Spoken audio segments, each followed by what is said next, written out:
Welcome दोस्तों, study times में आप सभी का स्वागत है। आज हम लोग 1000 जीके जीएस सीरीज का पार्ट 4 देखने जा रहे हैं। हमारा पहला प्रश्न है, इलेक्ट्रॉन को खोने की प्रक्रिया को किस नाम से जाना जाता है? तो इसे समझाने के लिए मैं आपको ऑक्सीडेशन और रिडक्शन इन दोनों के बीच का अंतर समझा देता हूँ। दोस्तों, जो हमारा ऑक्सीडेशन है, इसके अंदर में जब भी मान लीजिए ऑक्सीडेशन होता है, तो वो किन वजह से या फिर कोई सी ऐसी चीज़ें होती हैं जब हम मानते हैं ये ऑक्सीडेशन रिएक्शन है। तो सबसे पहला है हमारा लॉस ऑफ इलेक्ट्रॉन। अगर मान लीजिए कभी भी लॉस ऑफ इलेक्ट्रॉन हो जाता है, ठीक है, तो वो ऑक्सीडेशन कहलाएगा। जैसे मान लीजिए सोडियम है, ठीक है, और ये अपना कोई इलेक्ट्रॉन लूज कर देता है, ठीक है, तो ये इसके ऊपर एक पॉजिटिव चार्ज आएगा, यानी कि एक कैटायन बन जाएगा, ठीक है। तो इसने अपना इलेक्ट्रॉन लूज कर दिया, तो ये एक ऑक्सीडेशन है इसका, ठीक है। और जैसे कि मान लीजिए हमारा कार्बन डाइऑक्साइड है, यानी C+O2 गिव्स CO2। तो यहाँ पर ये जो ऑक्सीजन है, ये इसके अंदर में ऐड हो गया है, ठीक है। तो जब गेन ऑफ ऑक्सीजन हो जाता है, तो ये भी हमारा ऑक्सीडेशन होता है। और तीसरा है हमारा लॉस ऑफ हाइड्रोजन। तो ये तीन जब चीज़ें होती हैं, पहला लॉस ऑफ इलेक्ट्रॉन, दूसरा गेन ऑफ ऑक्सीजन और तीसरा लॉस ऑफ हाइड्रोजन, तो ये ऑक्सीडेशन कहलाता है। और इसका जो ठीक उल्टा जब भी मान लीजिए यहाँ पर हमारा लॉस ऑफ इलेक्ट्रॉन हो रहा था ऑक्सीडेशन में, और अगर मान लीजिए हमारा लॉस की जगह गेन ऑफ इलेक्ट्रॉन हो रहा हो, तो उसे हम लोग रिडक्शन कहते हैं, ठीक है। और यहाँ पर हमारा गेन ऑफ ऑक्सीजन हो रहा था, और रिडक्शन के अंदर क्या होगा, लॉस ऑफ ऑक्सीजन हो जाएगा, ठीक है। यहाँ पर हमारा जो तीसरा पॉइंट लॉस ऑफ हाइड्रोजन हो रहा था, और यहाँ पर हमारा जो रिडक्शन के अंदर क्या होगा, गेन ऑफ हाइड्रोजन हो जाएगा। तो ये 3 पॉइंट है, आपको याद रखने हैं।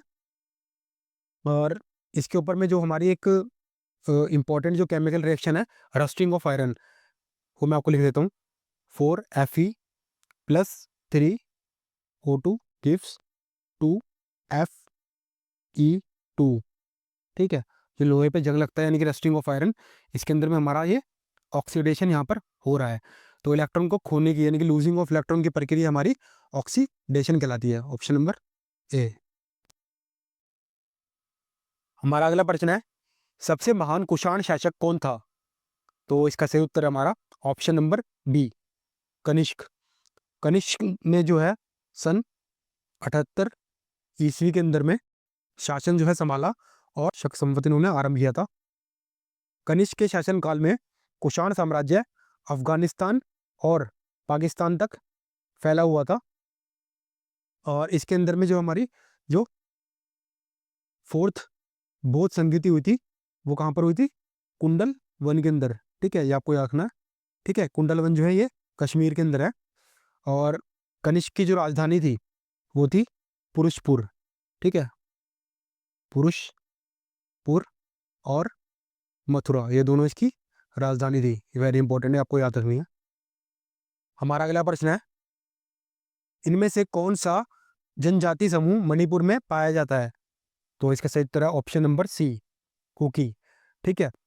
इसके अलावा जो पाया जाता है वो हमारा मैतेई, ठीक है, और नागा, ये भी आपको नाम याद रखने हैं। मैतेई और नागा भी, ठीक है, ये भी वेरी इंपॉर्टेंट है, मणिपुर के अंदर पाए जाते हैं। भारत के संविधान में बजट को इनमें से क्या कहा जाता है? तो इसका सही उत्तर है हमारा option number C, annual financial statement. Budget को हम लोग हिंदी के अंदर वार्षिक वित्तीय विवरण के नाम से जानते हैं, और एनुअल फाइनेंशियल स्टेटमेंट के नाम से भी जानते हैं, ठीक है। ये हमारा आर्टिकल नंबर 112, ठीक है। आर्टिकल नंबर जो 112 है, उसके अंदर में जो है इसका प्रावधान है। आर्टिकल नंबर 112 जो बेसिकली कहता है कि जो हमारी भारत सरकार है, वो प्रत्येक वित्तीय वर्ष के लिए संसद के समक्ष एक वार्षिक वित्तीय विवरण प्रस्तुत करेगी। तो इसका सही उत्तर तो हमारा ऑप्शन नंबर सी। अगला क्वेश्चन है हमारा, तो कल्हण की पुस्तक का क्या नाम है? कल्हण की जो पुस्तक थी, उसका सही उत्तर है हमारा राजतरंगिणी। ये जो है संस्कृत भाषा के अंदर में लिखी गई थी, ठीक है। किसमें लिखी थी? संस्कृत भाषा के अंदर। और इसका अर्थ है, राजतरंगिणी का जो अर्थ है वो है राजाओं की नदी। ठीक है, आपको पता होना चाहिए, राजाओं की नदी जो है इसका अर्थ है।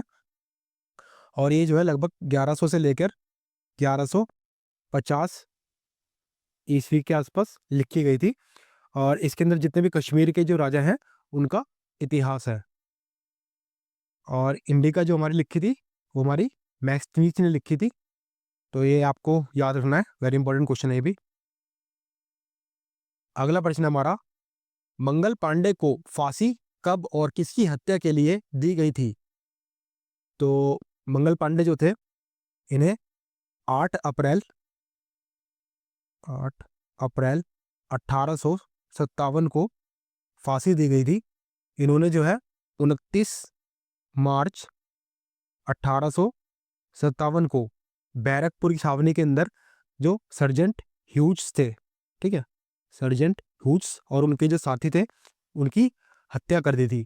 इसके जुर्म में इन्हें 8 अप्रैल 1857 को फांसी दी गई थी। तो इसका जो सही उत्तर है हमारा ऑप्शन नंबर डी, इनमें से कोई नहीं। क्योंकि मंगल पांडे को जो फांसी दी गई थी 8 अप्रैल 1857 को दी गई थी, जो हमारे ऑप्शन में नहीं है। और किसकी हत्या के लिए दी गई थी? सर्जेंट ह्यूज की और उनके साथी की हत्या करने के जुर्म में। अगला प्रश्न हमारा,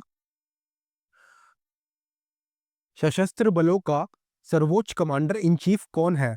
तो इसका सही उत्तर हमारा ऑप्शन नंबर ए, राष्ट्रपति। भारत के जो राष्ट्रपति हैं वो हमारे आर्टिकल नंबर 53, ठीक है, आर्टिकल नंबर 53 के तहत ये तीनों सेनाओं यानी कि थल सेना, नौसेना और वायुसेना के सर्वोच्च कमांडर इन चीफ होते हैं। ठीक है, राष्ट्रपति जो है केंद्रीय मंत्री परिषद की सलाह से तीनों सेवाओं के प्रमुखों की नियुक्ति करते हैं। भारत के राष्ट्रपति ये संवैधानिक प्रमुख हैं और कार्यकारी जो कमान है उसके अधिकार प्रधानमंत्री द्वारा प्रयोग किए जाते हैं। हमारा अगला प्रश्न है, उपकरण और हथियार बनाने के लिए भारत के शुरुआती निवासी इसका उपयोग करते थे? तो इसका सही उत्तर है हमारा ऑप्शन नंबर ए, पत्थर का उपयोग किया करते थे। पाषाण युग के अंदर में, जिसे हम लोग प्रागैतिहासिक काल के नाम से भी जानते हैं, उस समय पत्थर के जो औजारों का इस्तेमाल हुआ करता था। अगला प्रश्न है हमारा, उस भारतीय संत का नाम बताइए जिसने 1893 में शिकागो में आयोजित विश्व धर्म कांग्रेस में भाग लिया था। तो इसका सही उत्तर हमारा option number D, Swami Vivekananda. इन्होंने 11 सितंबर 1893 को शिकागो के अंदर में एक अपना फेमस भाषण दिया था। द्वितीय गोलमेज सम्मेलन में कांग्रेस के प्रतिनिधि के रूप में किसने भाग लिया था? तो इसका सही उत्तर है हमारा option number A, Mahatma Gandhi. तो जो हमारा द्वितीय गोलमेज सम्मेलन हुआ था ये 7 सितंबर से लेकर 1 दिसंबर 1931 को हुआ था। और इसकी जो अध्यक्षता की थी वो रामसे मैकडोनल्ड ने की थी। ठीक है, और ये जो हमारा सम्मेलन था ये असफल रहा था और गांधी जी ने भारत में आकर सविनय अवज्ञा आंदोलन को दोबारा शुरू कर दिया था। तो इसके नाराज होकर जो विंस्टन चर्चिल थे इन्होंने गांधी जी को देशद्रोही फकीर बताया था। तो वेरी इंपॉर्टेंट क्वेश्चन है, आपको याद रखना है कि गांधी जी को देशद्रोही फकीर किसने बताया था? विंस्टन चर्चिल ने। और इसके अलावा मदन मोहन मालवीय और एनी बेसेंट ने अपने खुद के खर्चे पर इस द्वितीय गोलमेज सम्मेलन को अटेंड किया था। इसके अलावा हमारा जो प्रथम गोलमेज सम्मेलन हुआ था इसमें कांग्रेस ने भाग नहीं लिया था। और जो हमारा हिंदू महासभा थी, मुस्लिम लीग थी और अम्बेडकर थे, इन्होंने से अटेंड किया था। हमारा अगला प्रश्न है, रामकृष्ण मिशन की स्थापना किसने की थी? तो इसका सही उत्तर हमारा option number B, Swami Vivekananda ने सन 1897 के अंदर में रामकृष्ण मिशन की स्थापना की थी। हमारा अगला प्रश्न है, भारतीय राष्ट्रीय कांग्रेस का प्रथम अधिवेशन किस स्थान पर हुआ था? तो इसका सही उत्तर हमारा ऑप्शन नंबर बी, बम्बई के अंदर सन 1885 में ये अधिवेशन हुआ था। और इसकी जो अध्यक्षता की थी वो व्योमेश चंद्र बनर्जी ने की थी। ठीक है, आपको याद रखना है, व्योमेश चंद्र बनर्जी इसकी अध्यक्षता इन्होंने की थी।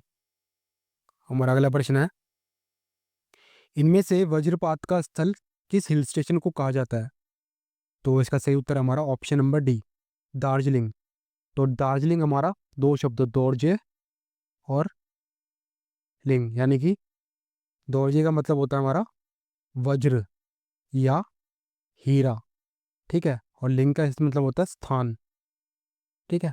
तो जो हमारे इंद्रदेव हैं उनका जो वज्र है, ठीक है, तो यानी कि वज्रपात का स्थल, यानी कि प्लेस ऑफ थंडरबोल्ट।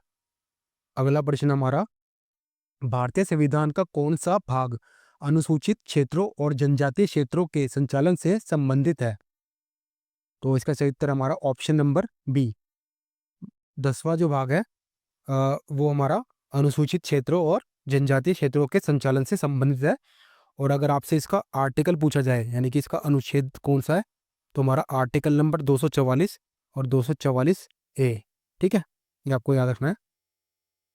हमारा अगला प्रश्न है, एक सरकार का संघीय या एकात्मक रूप में वर्गीकरण किस आधार पर होता है? तो इसका सही उत्तर हमारा ऑप्शन नंबर ए, केंद्र और राज्यों के बीच संबंध। तो जो हमारी एकात्मक सरकार यानी कि यूनिटरी गवर्नमेंट होती है, उसके अंदर जो शक्तियाँ होती हैं वो केंद्र में केंद्रित होती हैं, ठीक है, यानी कि शक्ति का एक ही केंद्र होता है, वो होता है हमारा केंद्र सरकार, ठीक है, जो सेंट्रल गवर्नमेंट हमारी होती है। और केंद्र सरकार जो है राज्य सरकार पर पूरा नियंत्रण रखती है। तो इसका एग्जाम्पल होगा हमारा जापान, ठीक है, ये कहाँ पर फॉलो होता है? जापान के अंदर।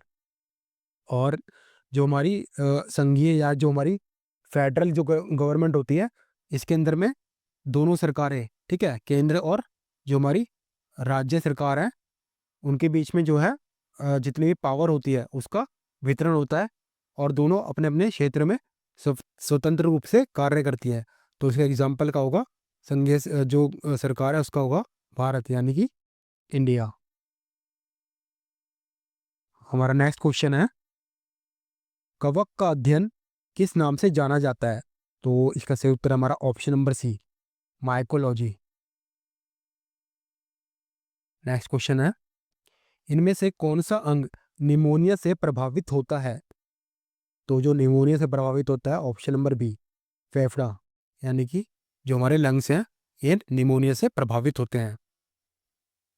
हमारा अगला प्रश्न है, चित्तौड़गढ़ में विजय स्तंभ का निर्माण किसने करवाया था? तो इसका जो निर्माण कराया था हमारा 1448 ईस्वी के अंदर में, option number B, Rana Kumbha ने, ठीक है।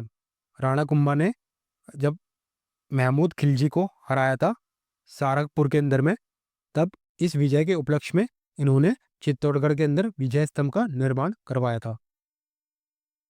हमारा अगला प्रश्न है, बौद्ध भिक्षुओं और उनके शिष्यों के प्रार्थना अथवा सभागृह क्या कहलाते हैं?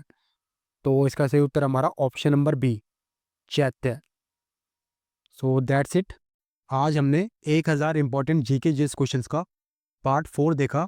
आई होप कि आपको पसंद आया होगा। धन्यवाद।